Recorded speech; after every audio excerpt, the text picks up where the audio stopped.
So in this video, I talk about why I still use my Nikon D5200 for my own professional work. So in my original video where I talked about my D5200 and why you should never buy a Nikon for the video, I guess people don't really watch all the way till the end. Those are just my overall complaints as a Nikon user who uses primarily this camera that you're seeing right now for video capabilities. And I know the difference between the D5200 and the D55 and 5600 is much more superior to the 5200. The 55 and 56 have things like flat picture profile and a little bit better of a low light video capabilities and photo capabilities. And when it comes to things like autofocus, of course, Nikon is known for having sharp images and being able to be almost perfect when it comes to autofocusing, and it can definitely take pictures. But my primary use of it was for video, and those were my overall complaints. And this is a big disclaimer, is that I'm not hating on Nikon. Nikon has always a soft spot in my heart, and I used it since the very beginning when I started videography years ago. And to this day, I still use my Nikon. So I'm not telling people to don't buy it. Those are just my warnings.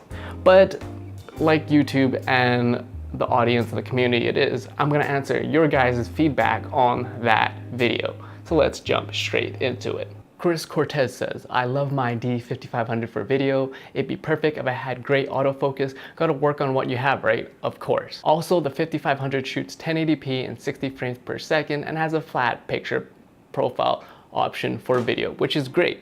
And that is my biggest gripe with my D5200. And as long as you shoot 1080p, I don't see why you can't use this for cinematic videos and even professional work. Ash says, he just used D5500 in the title for clicks when a few of the negatives just apply to his camera because it's the older version. He should change that, and people need to start saying poor autofocus in video. The reality is Nikon's, I'm talking about autofocus primarily for video. Nikon isn't good for autofocusing video, which is why I learned to manually focus and pulling focus. I'm not the best at it, but I learn it. Versus if you use the Canon, you would always rely on their stepping motor autofocus system.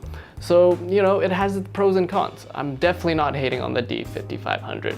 DJ TV says, buy an AFP lens, you really need it. Autofocus with AFP, much better fix than your AFS lens. I hope this will fix your autofocus issue. I am also a Nikon user. Well, DJ TV, I personally am not gonna invest in more lenses because I think I'm pretty much set for the focal length of my need and my video capabilities for this D5200. But if I had to pick one more lens, I would go along the lines of an 18 to 35 1.8 Sigma lens because of its bokeh-licious. But thanks for commenting. Mekonin Khalid says, you can also load custom picture profiles to the camera. Maybe the D5200 sucks, but the only thing I don't like about the Nikon is the autofocus for video. Professional filmmakers don't use autofocus. Do your research before you make videos. Look at sample footage of other Nikon models on YouTube. Videos of the D5300 and on are actually quite good. And that's true. Look at my demo reel. I actually filmed my entire demo reel on a Nikon D5200, and it often surprises people. And to this day, you can still get away with it. If you bought a D53 to a D5500, I'm pretty much you can get away with some professional looking videos where you can actually film stuff and people will pay you money for it because I got away with it. Rendezvous 009 wrote me an essay, but essentially he or she said that the Nikon is good, the higher level models like the D500 and the D7500 is good for 4K and wildlife, and you want to set it on manual focus. I agree with you.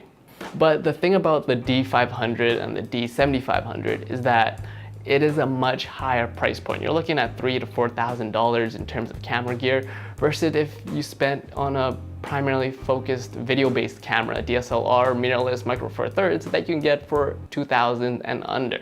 And lastly, New Pick said, agree with you on pretty much everything. Bad sides are low light and autofocus. However, while autofocus can't be fixed, low light can be controlled by additional lighting. I think as well, if you are all about video, you should go for something else. And that pretty much sums up my overall thoughts on it. I'm not hating on Nikon. Those are just my overall opinions on why people often chipped away at me when it came to, oh, you film with a Nikon? Why do you do that for video? But at the end of the day, never let your gear define who you are. Never let someone tell you because you have this kind of camera, it's gonna dictate you as an aspiring filmmaker. Always let yourself define the film. Don't let your gear, whatever it is that you're using, whether it's your phone or your DSLR, be the precursor of how you can limit your own capabilities. For the past 3 years now, I've professionally made video content for people's businesses and from small to big, and I used my Nikon D5200, and guess what? I never had a complaint. So me getting away with things like 720p, 60 frames and upscaling, and me getting away with not having a flat picture profile, you know, Nikon is definitely not a bad place to start, but at the end of the day, if you had 2 cameras to pick and you're primarily going for video, you have something along the lines of a Sony a7S, a7S II, a7R III on one hand, and you have a Nikon D5600 and you're only going to shoot videos. Which one are you going to pick, right? Know your needs, know the weaknesses and the strengths, and if this is your first camera, I definitely recommend the Nikon D5000 models, especially with the D5600 model now. You can't go wrong with that. My name is Peter. You're watching Broke Visionary Collective. We all start with nothing, but you can always create something.